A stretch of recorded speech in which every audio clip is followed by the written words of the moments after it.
Fala galera, beleza? Aqui é o Thiago Rocha, professor de Geografia, e nesse vídeo nós trabalharemos a classificação do relevo brasileiro. Mas antes, se você ainda não é inscrito no canal, inscreva-se, deixe seu like nesse vídeo, vai me ajudar bastante e ajudar a crescer o canal. Então, sem muita enrolação, vamos direto ao ponto, dá uma olhada no slide aí, ó. Relevo brasileiro, parte 3, trabalhando agora a classificação do nosso relevo. Galera, para vocês que vão fazer a prova da ESA, nós tivemos 3 grandes classificações do nosso relevo. A primeira grande classificação surge na década de 40 por um geógrafo chamado Haroldo de Azevedo.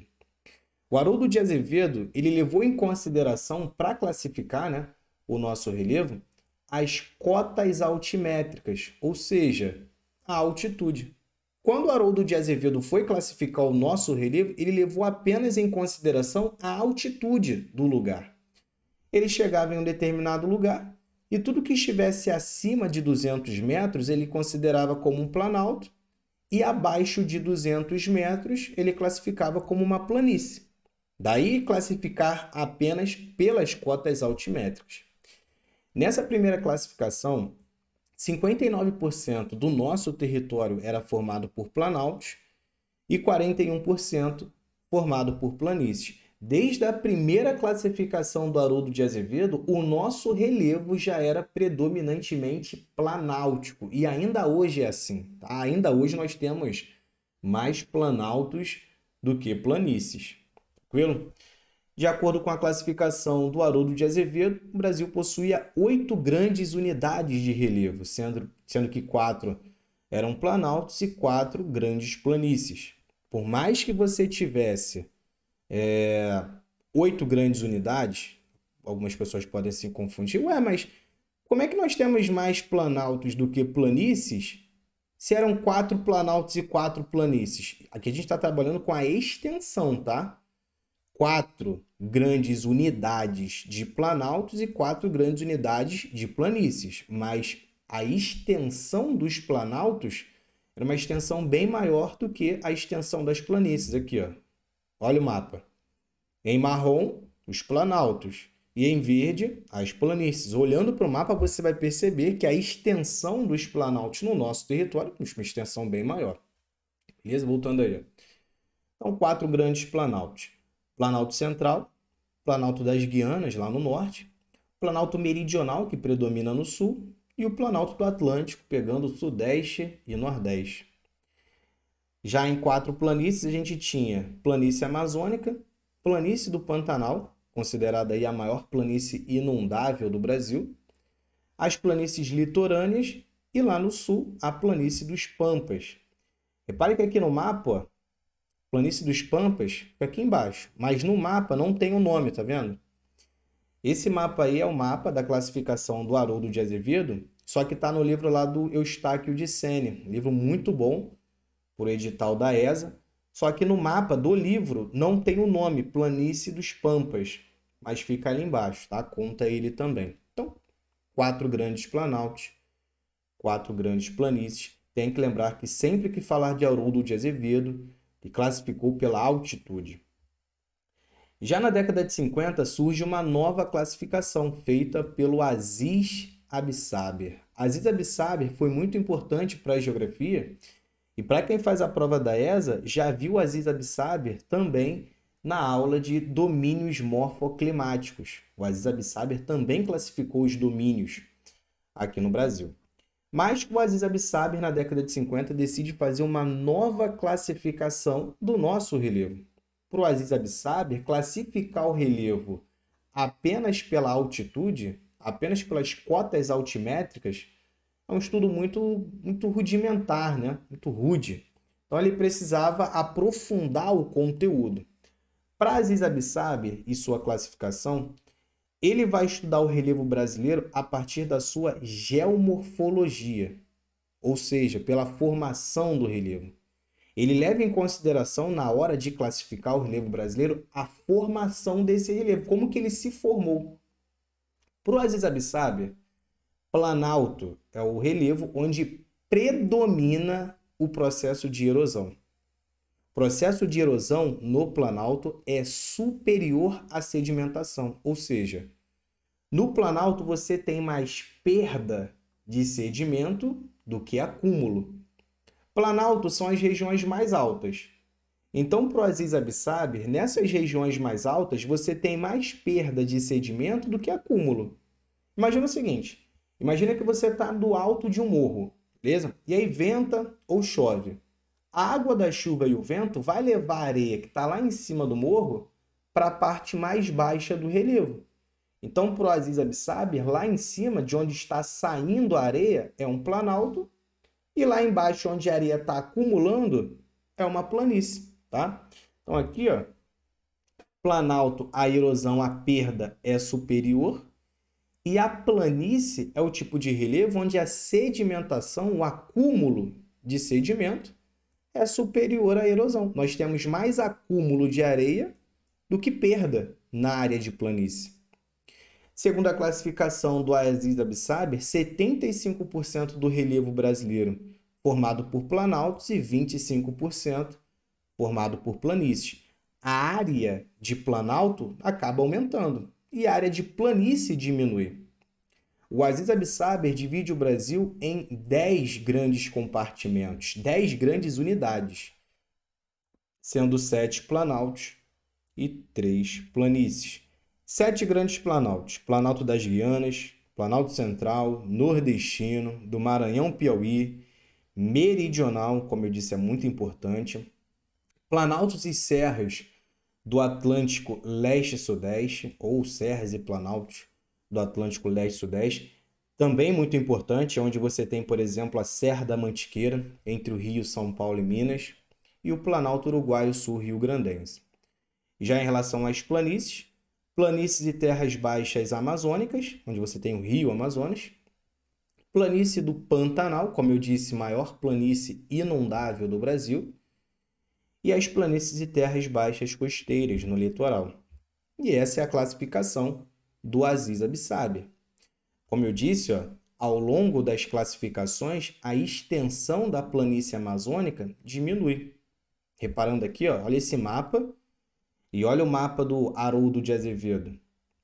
O mapa do Haroldo era bem maior, tá vendo? A planície. Já na classificação do Aziz, ela diminui um pouco.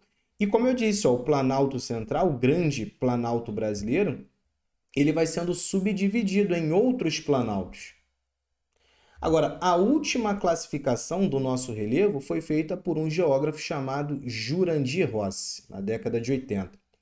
Essa é a classificação mais atual e a mais trabalhada pela prova da ESA, tá? Lembrando que a última questão que caiu na prova da ESA cobrou uma questão sobre Jurandir Rossi.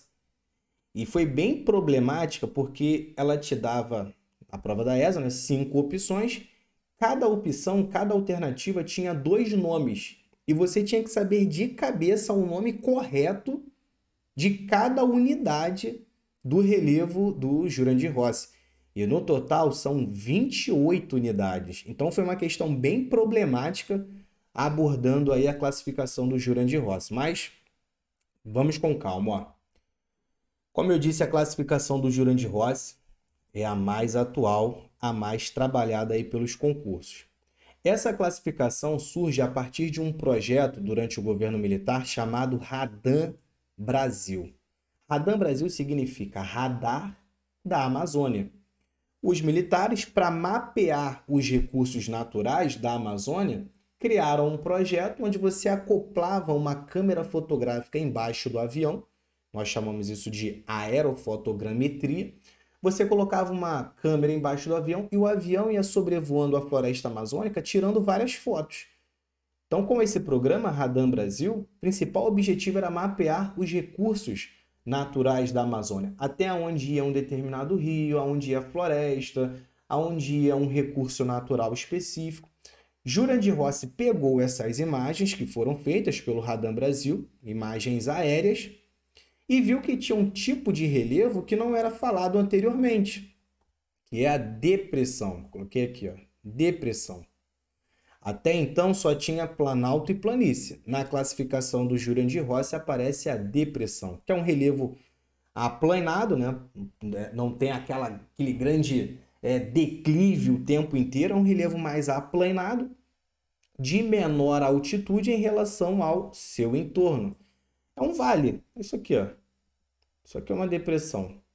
É um vale, essa área aqui, ó. Essa área aqui. Um vale. É uma área onde ao redor você tem pontos de maior altitude. A depressão fica entre dois planaltos, beleza? E sempre que falar dessa unidade, desse tipo de relevo, na verdade, lembra logo da depressão sertaneja e do São Francisco. Vou mostrar para vocês ainda. Essa depressão sertaneja e do São Francisco, ela fica entre dois planaltos.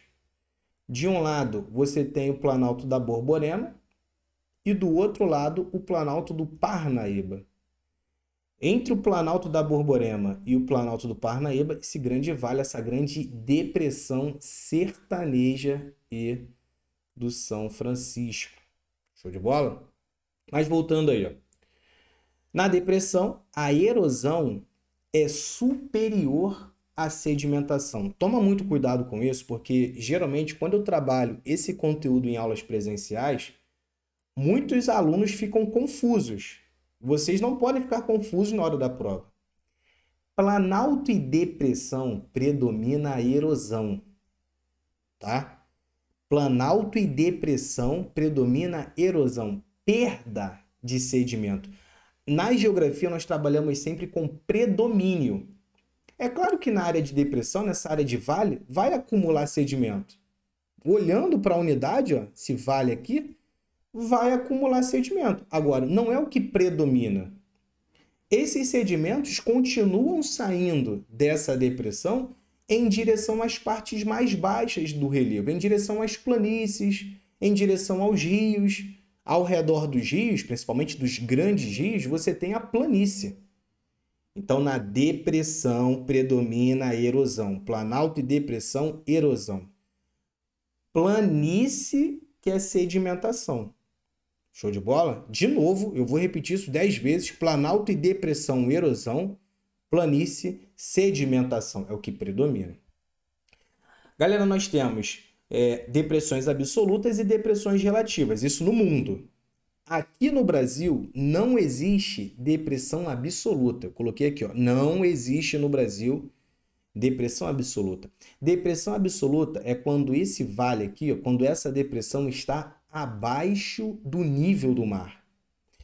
No Brasil não existe depressão absoluta. Todas as depressões estão acima do nível do mar. Essas depressões acima do nível do mar nós chamamos de depressão relativa. Que, de acordo com a classificação do Juran-de-Rossi, vai de 100 a 500 metros. Fica entre 100 e 500 metros as depressões relativas.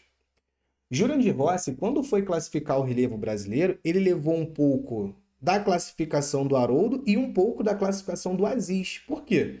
Porque ele vai utilizar um pouco das cotas altimétricas adotada pelo Haroldo e também vai utilizar um pouco da geomorfologia através do estudo do Aziz.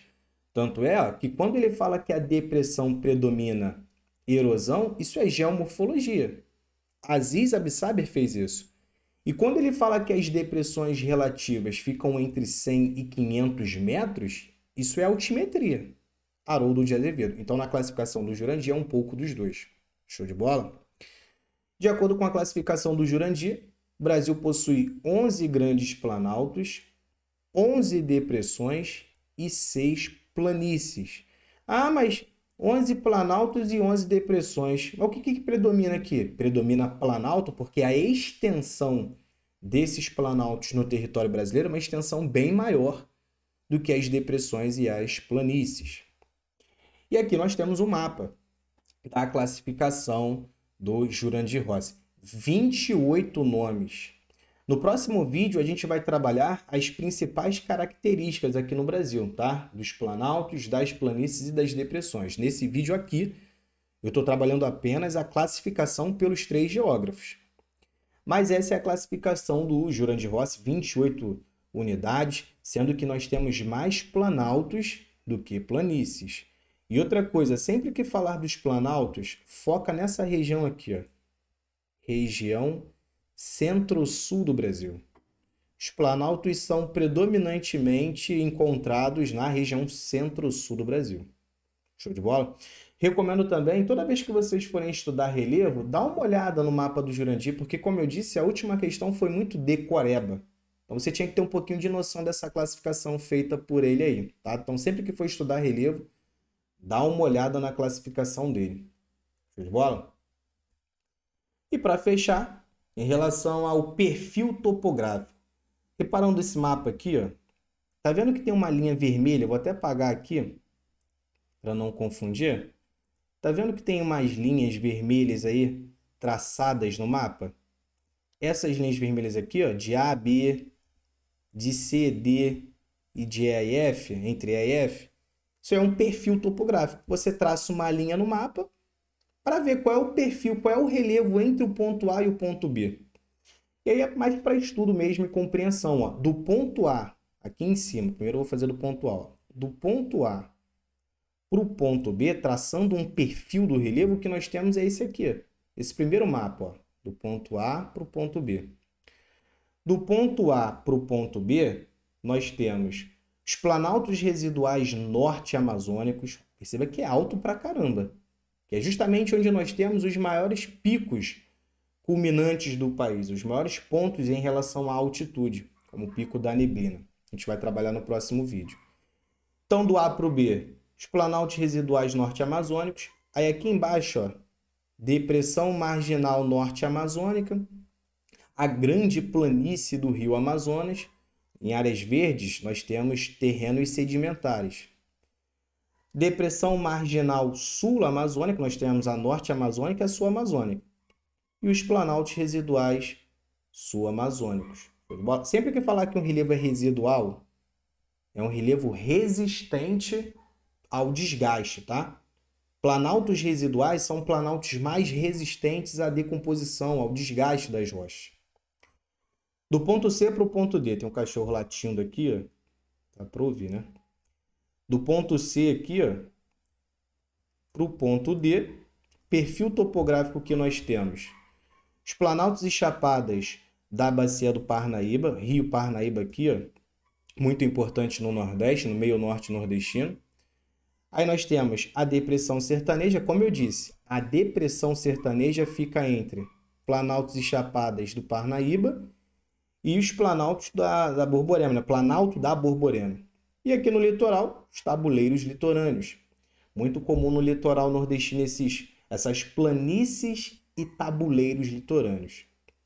E para fechar, do ponto E para o ponto F. Do E para o F, o que nós temos? Planície e Pantanal Mato-Grossense, maior planície inundável do Brasil, tá? Onde você tem o Pantanal, Rio Paraguai. Aí depois, planaltos e chapadas da bacia do Paraná, maior potencial instalado do Brasil.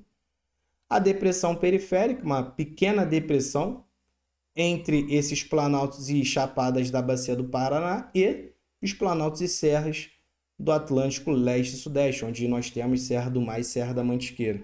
E aqui no litoral, o litoral onde você é banhado pelo Oceano Atlântico, pegando parte da planície litorânea aí. Show de bola? Então aqui, ó, nós encerramos esse conteúdo sobre a classificação do relevo brasileiro com o cachorro latindo. Mas é isso. Próximo vídeo a gente trabalha as principais características dos planaltos, das depressões e das planícies. Vou ficando por aqui. Até a próxima aula. Fui!